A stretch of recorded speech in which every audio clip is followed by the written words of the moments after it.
బాధపడతా ఉన్నాడు. ఆత్మహత్యలు చేసుకునే దిశగా ఈ ప్రభుత్వమే రైతులందరినీ కూడా బాట పట్టిస్తా ఉందని చంద్రబాబు నాయుడు గారికి నేను హెచ్చరించదలుచుకున్నాను. లేదని మీడియా ముందుకు వచ్చి మాట్లాడుతూ ఉంటే ఈ ముఖ్యమంత్రి మీడియా ముందుకు వచ్చి పళ్ళు కొరుకుతూ పిడికిలు బిగిస్తూ బొక్కలో వేసేస్తామనుకుని చెప్పి భయపెడతా ఉన్నారు. నేను అడుగుతా ఉన్నా, ఒక ముఖ్యమంత్రి స్థాయి వ్యక్తి రైతులలో భయపెట్టచ్చా?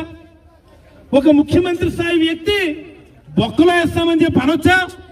మీ ప్రభుత్వం మొత్తం కూడా బొక్కలే అని చెప్పి కూడా ఈ సందర్భంగా నేనైతే చంద్రబాబు నాయుడు గారు అయితే తెలియజేయదలుచుకున్నాను.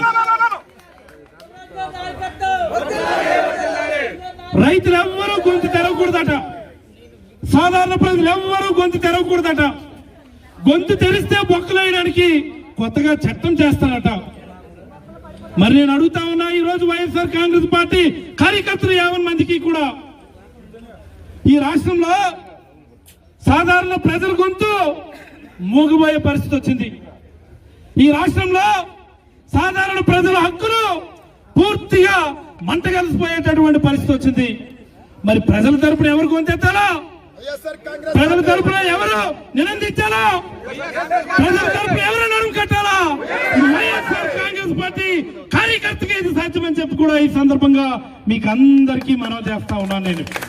అందుకనే ఈరోజు మా నాయకుడు శ్రీ వైఎస్ జగన్మోహన్ రెడ్డి గారి ఆదేశాల మేరకు మా నాయకుడు రైతు బిడ్డ, మా నాయకుడు కమిట్మెంట్ ఉంది.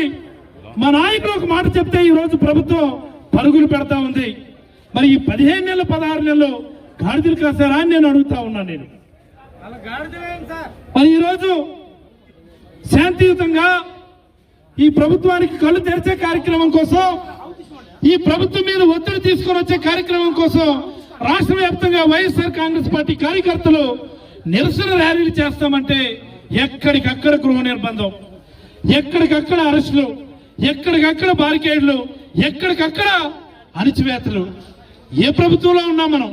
ప్రజాస్వామ్యంలో ఉన్నామా లేకపోతే ఎమర్జెన్సీ కాలంలో ఉన్నామా అని చెప్పి ఈ ప్రభుత్వాన్ని నేను అడగదలుచుకున్నాను. నేను ఇంకెంతకాలమే నిర్బంధం, ఇంకెంతకాలమే అణిచివేత? ఎప్పుడు కూడా చంద్రబాబు గారు మీరు ఒక్క విషయం